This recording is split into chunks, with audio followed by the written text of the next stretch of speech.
Buckle up. It's the Insurance Dudes Podcast. Boom! This is amazing. This is amazing. Your intros never disappoint. There's not a podcast out there that has better intros than you guys. We Well, try very thank hard. you. Thank you. Thank you, Vlad. Not Vlad. Not To your Vlad. teacher. Vlad. That's right.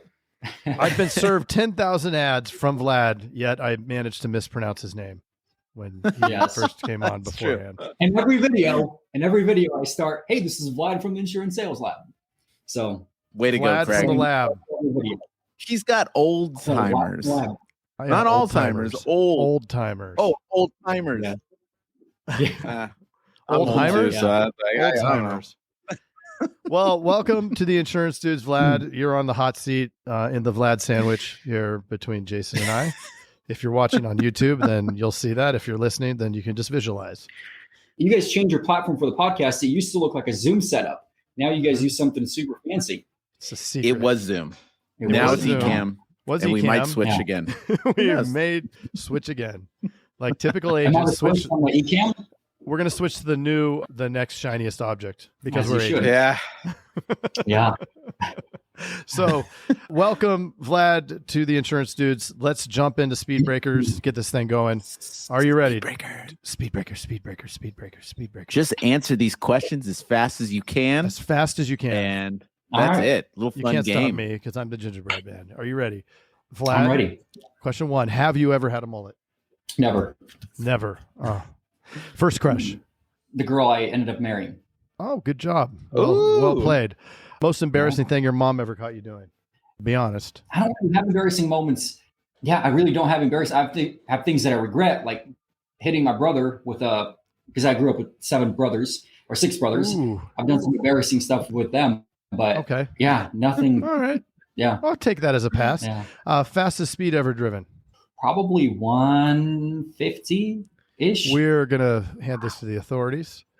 Favorite cereal. Video game or real life?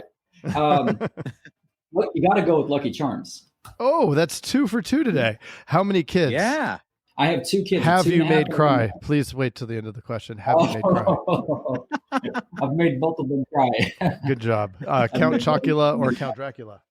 I don't even know the difference. Fastest mile. Fastest smile? hmm No idea. Favorite flavor? I add caramel into everything. There, even tacos. Dogs or cats? Dogs all day. All day. That's what everybody says. Tacos or burritos? Tacos. But every place I go to, I do quesadilla. That's like my Nice. go-to. If they have quesadilla, I do a quesadilla. Maybe we should change it to tacos, burritos, or quesadilla. Yeah. Quesadilla. You got to add it to the mix. Quesadilla. And the last and final question is Trump or Biden? You actually don't have to answer that one. That one's a little trickier to. All right. Hand it over I got to a Jason. question for both of you guys. Is he running in 2024? Yes or no? Yes. I don't even know if 2024 is going to happen. I haven't point. seen it on the schedule yet. That's true. It's on a couple credit cards that I have. We got to Yeah. add favorite video game.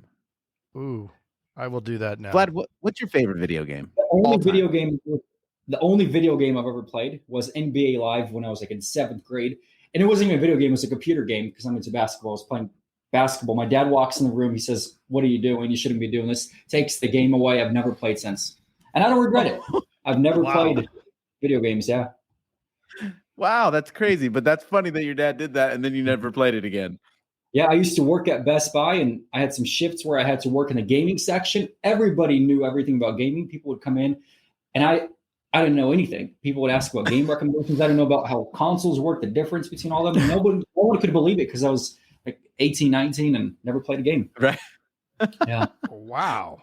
Yeah. Vlad, So what was pure. the first I know. concert you ever went to? The only concert I've ever been to was one that my girlfriend invited me to. We went to this, I think it was a Hillsong concert. That was like 7 years ago. It was a bunch of people from our church that came to our town. And I think that was the only concert I've ever been to. I'm weird. Not into video games. Don't watch a lot of movies. Don't watch TV shows. Don't play, like, I listen to music, but don't go to concerts. This right here is my life. This is what I do. If I find time to read, that's what I do. Love it. Love it. Oh man, I love Hillsong. Did they play Oceans? They did. Yeah. So good. All right. So take us back. Mm-hmm. They did what? They've changed quite a bit since I've went to their concert. Like they're a different band now. Yeah. I'm not into them much anymore. Gotcha. Well, dude, let's go all the way back to NBA Live to now. What got you in insurance? And tell us the story of how you help agents crush it. Yeah. So the short version is I was a Best Buy from the age, like from the time I was 16. I got a job there. I was the youngest employee there.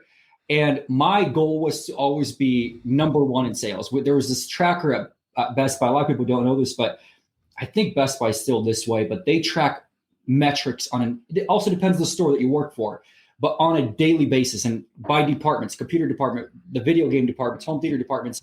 And it was always important for me to be number one. And we had a budget that was set for us by the corporate. And I just always wanted to hit that target. So I went out of my way, read every book I could find, studied everything I could on sales and the technology that we were selling. So that was just always in my DNA to be the best in terms of sales. And I got promoted when I was 19 to be a supervisor in one of the worst performing stores in the entire country.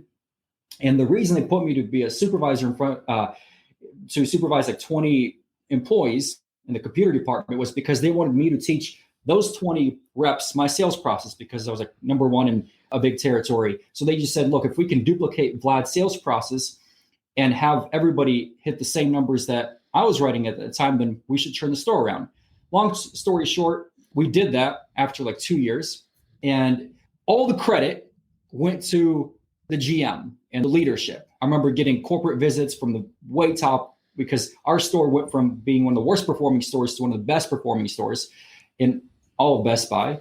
And I was like, dang, the little guy, like at the bottom, never gets any credit. And it wasn't like even that got me a little irritated. I was like, man, I'm working so hard, but I'm getting paid like $19 an hour, $20 an hour.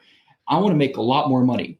And I was looking at different opportunities. I was considering banking, real estate, and insurance was one of the industries that I looked into.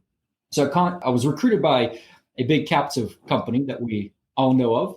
And they said, hey, be an agent. And I looked into their comp plan, everything checked out. But I went and started talking to insurance agents that were already agents in that company. And all of them said the same exact thing. They said, Vlad, you can be great at sales, but finding good people to work for you is the biggest challenge. And most agents go into major debt their first year because they're figuring things out. They're hiring the wrong people. They're not using the right lead vendors. You're just getting set up. So you're going to go into major debt your first year. Second year, you're going to break even because of the renewals. And then the third year is where you can make some profit. And I thought, geez, 3 years to start making a profit? That seems like a long way from now. And I decided to become a team member first. So I was working in an agent's office. And my goal from the very beginning was to come up with a sales process as a producer where I could write 100 policies per month. And I just figured that if I could do 1.5 households a day-ish, then I should be able to hit that goal. And we're in a very low premium state. So premium was not even a target for me. I just wanted the apps, the policies. And long story short, the only lead source that I had available to me was the old leads that we had in our database. So if we had an incoming call, I couldn't answer that call. If a new internet lead came in, which we had a lot of, I couldn't contact those leads. If I did and I closed the sale, I wouldn't get paid commission. So the only commissionable sales for me were people that I brought in from the age leads. Or if I did like some, what are you guys doing with your mics? Oh, just leaning in. Move my mic. Continue. Yeah, anyways, I came up with a sales process. It wasn't written down. It was just in my head where I could call an old lead and close the sale in one call. And I wrote 100 policies in my 6 month as a producer.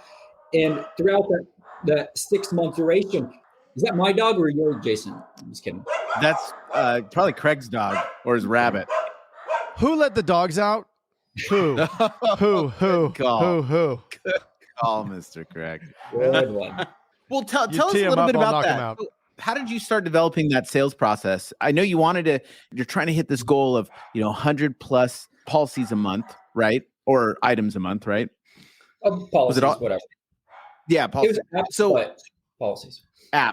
And so how did you, I mean, that seems daunting at first. So I know you're doing it in bite-sized chunks, doing 1.5 a day, but like, tell us how you started developing the process from step one. Yeah. The hardest part for me, the first barrier I needed to mentally overcome was that people don't answer the phone, or at least at the rate that I thought people would. It was just difficult to get people on the phone. And once I accepted that fact after a few days, I said, okay, if I want an answer, I better make 10 calls. So I stopped feeling sorry for myself, and I decided, okay, 10 calls equals 1 answer.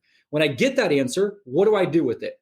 And I would just say, hey, Jason, this is Vlad calling you from ABC Insurance. We gave you a quote a while back. Yeah, do you have, hey, and I would be so nervous on the phone too. It was ridiculous. I would say, hey, we gave you a quote a while back. Do you have a few minutes for me to re-quote your car insurance? And people would say, no.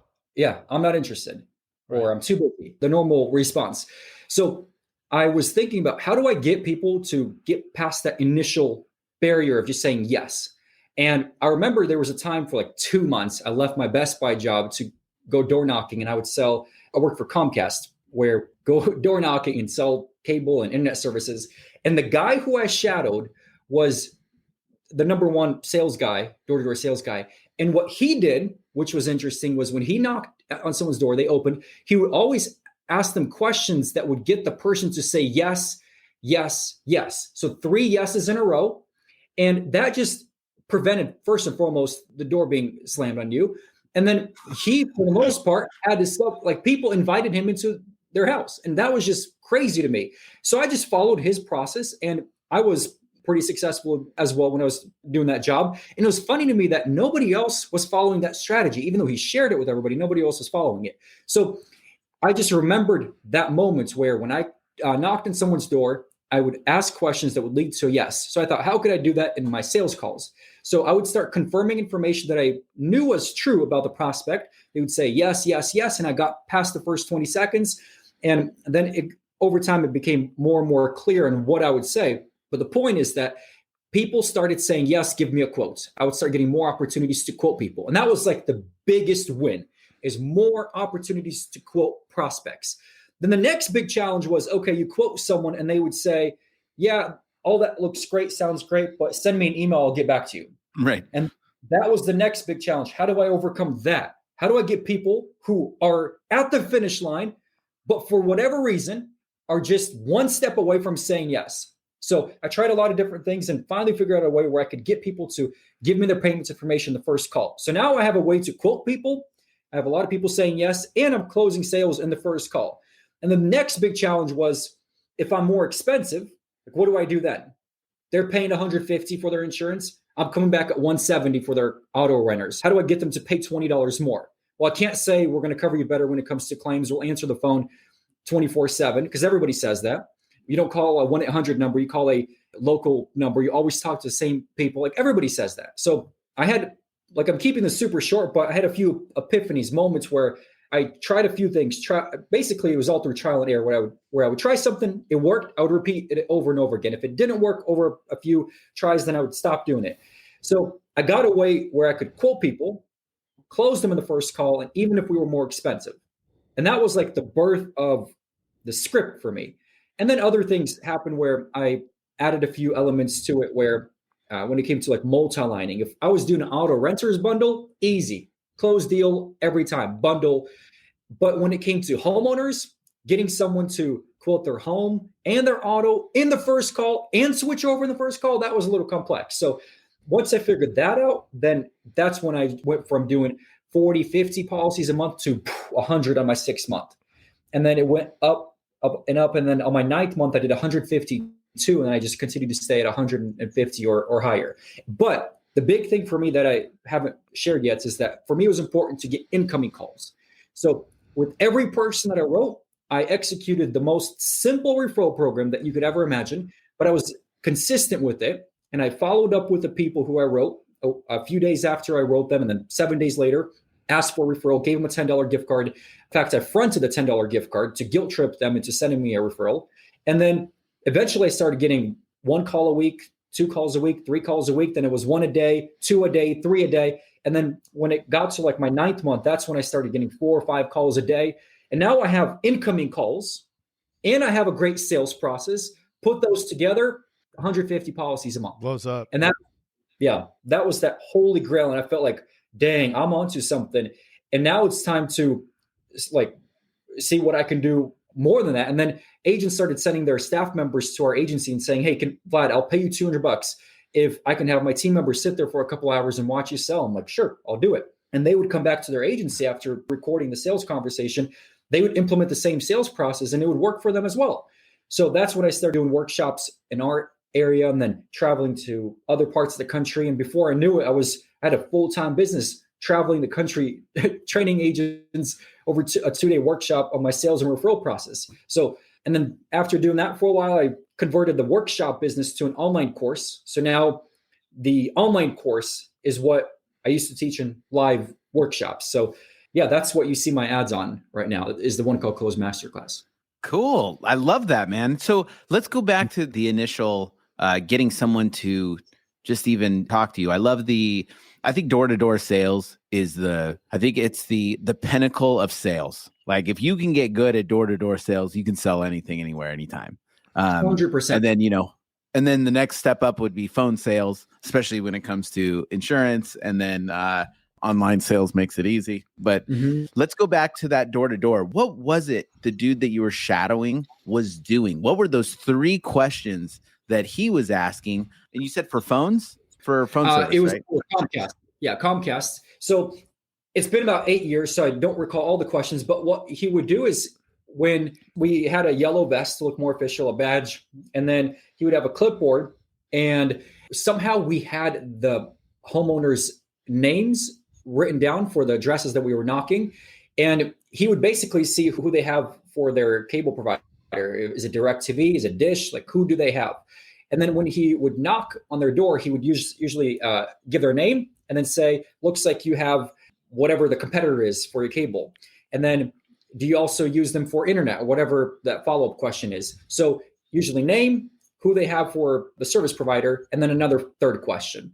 And that would just get people to say, yes, yes, yes. And it didn't seem like a cold call or like a cold knock at that point, because people felt like, okay, this person knows a little bit about me, even though it's obvious. It's on your roof. You can see what they have. So that's what he did. That's so cool. Preparation's everything, man. I think that when it comes to sales, I think a lot of us, we just go for it, right? And we don't really put a lot of thought into it. And I think that preparing, whether it be practicing, preparing, getting those scripts, all of the above, right? All the above is the preparation that it takes to really refine sales.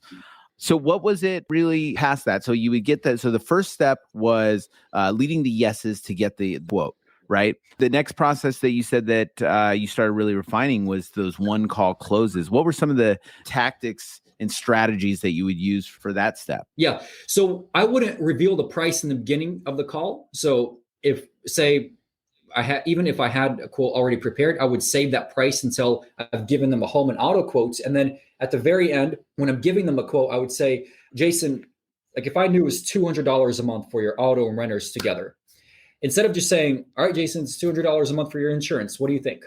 If I tell you that, I'll think about it. You'll think about it. Or what most people would do is they say, do you want me to email it to you? I can do that. But instead, right, what I would do is first give them a higher price, like before the discounts. So imagine if I didn't multi-line the vehicles, didn't do the multi-line, multi-car discount, if the good driving discount wasn't applied, whatever other discounts, how much more would their policy be? Probably another $100 or so.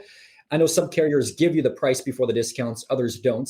So if I know it's $200 a month for your insurance, auto renters, instead of saying, all right, Jason, it's $200 a month for your auto renters, I say, all right, so Jason, after finalizing your discounts, your price came back to be surprisingly really low. Before all the discounts were applied, your price looks like was around $300. I don't give them the exact price. I just say around $300 per month.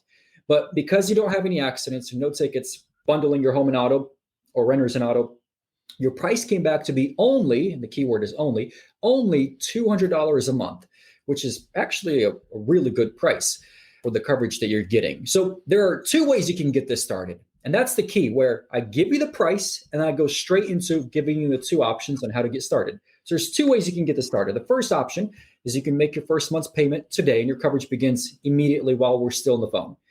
And I can help you with the cancellation process with Geico, so you don't have to worry about that. I'm removing that as an obstacle. And then I know another obstacle people mentally have is like, what about my ID cards? What if I get pulled over? I just say, well, and I'll also email you the ID cards. You can print them and the physical copy will come in the mail. So that's the first option. The second option is we can wait till your regular payment day. Do you normally pay on the first of every month? And I look at their X date. If you pay on the first, or if your X date says on the first of the month, then you probably paid around that time. So I'd say, Jason, you pay around the first. Is that right? Yes. Okay. So we can wait till the first of, and I give them the first of the next month, and we can start your coverage then. What do you prefer to do? Or what would you prefer to do? Start now or wait till the first of next month? Now it's not an option of, do you want to start with me, but when? So most people, I want people to say, I'll start on my regular payment day, because cash flow wise, it's easier for them. They know mentally my auto bill comes out on this day every month. I'll just keep it simple for them. I'm removing that as a barrier or an obstacle. So if they say, yep, I want to start on the first, then I just change the effective date from today to that day. And then different carriers do this differently. So you would basically set up their policy to start on the same day that they typically make their payments. So for some carriers, make it easy. Others have discounts where if you quote them 7 days before, or if they start 7 days later, there's a few discounts available. So the exact script that I just shared will vary from carrier to carrier. But the point is this: you want to give them two options on how to get started. And then I don't like to ask for their odometer reading until I have the payment information. I don't ask for the lien holder information until I have their payments information. I don't ask for anything that doesn't change the price until they have committed with their payments information. Because if you ask someone for their odometer reading, they're going to say, when my husband comes home or when my wife comes home, right, I'll get that information and I'll call you. And then you never hear from them. Yep. So instead, what I'd rather do is get their payment information, get that commitment, and then I'll send them a message of what I need from them. I need this, this, this, and that from you. And then they can send me that information. So that's the asking for the sale part. In my 6-step script, that's step 5 right now. And then usually just that one time is not quite enough to get the sale to close, especially if you're calling an old lead. It's natural for people to just be hesitant and say, let me think about it, or let me talk it over with my spouse, or they'll always give you an objection. So if you don't stop at that objection, but you overcome that objection, usually that second or third ask is when you'll close a sale. And I think that's the part that a lot of people miss out on, is they can go perfectly through the script.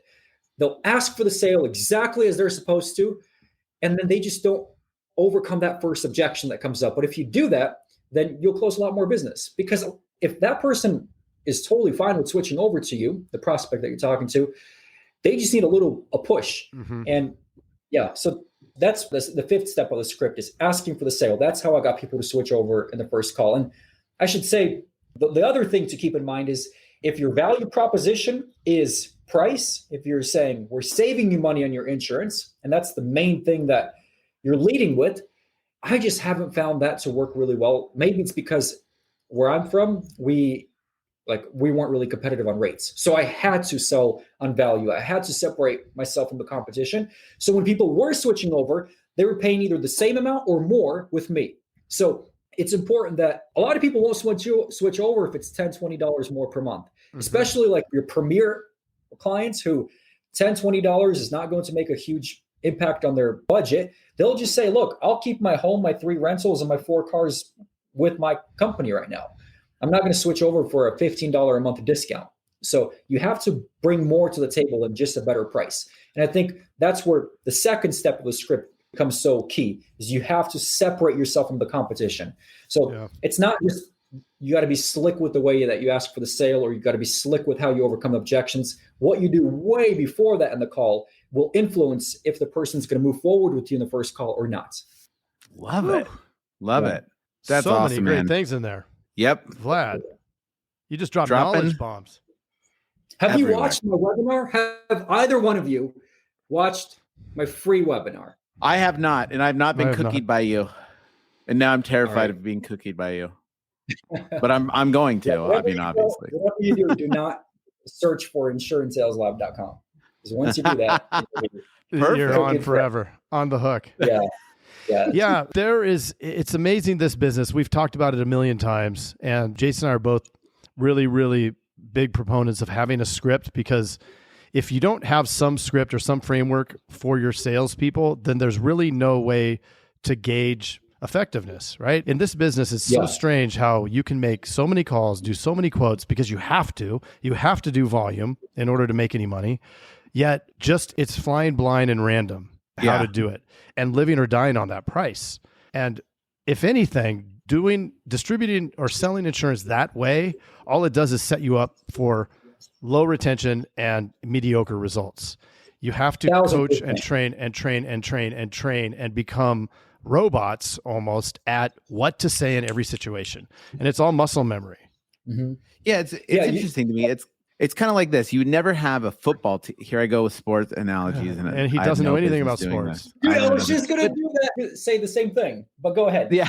But yeah, you'd never have a football team and you don't run any plays. Hey, you guys go out there, just try to get the ball down the field every day. Just have some fun. Just do your best. Just have some fun. Yeah. Do you mean foosball? Foosball? Foosball. Foosball, Mr. Craig.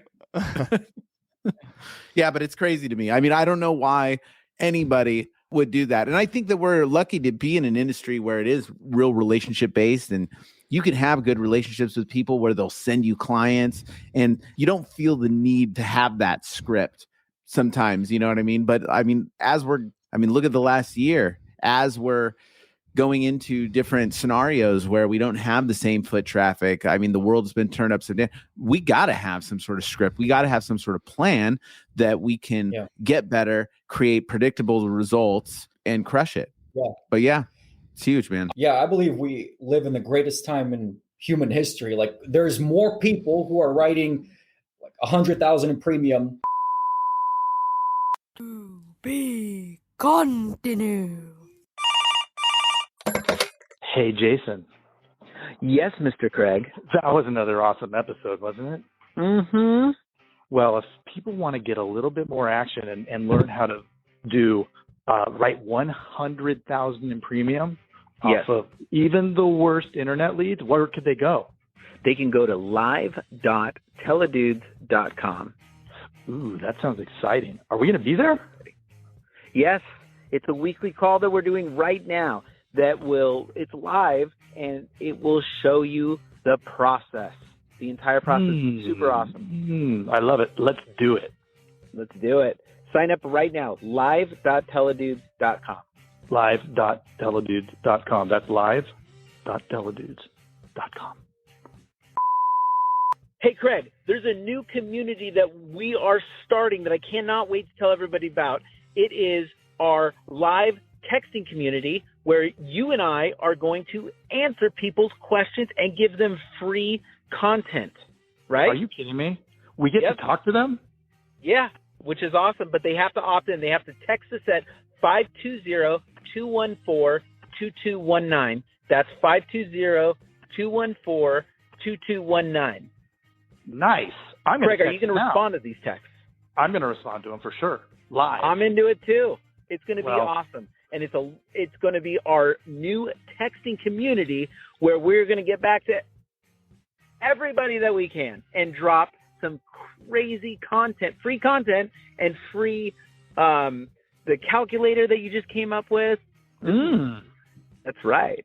The calling calculator, sales material. I mean, everything for insurance agents. This is it. It's the best texting community out there for insurance agents. Well, what the heck is that number again? I can't remember it. It's 520-214-2219. That's 520-214-2219. I love it. I'm going to text it right now. 520-214-2219. All right. I'll see you later, Mr. Jason. Bye, Mr. Craig. Wait, do they even listen to this on the radio anymore? I love it.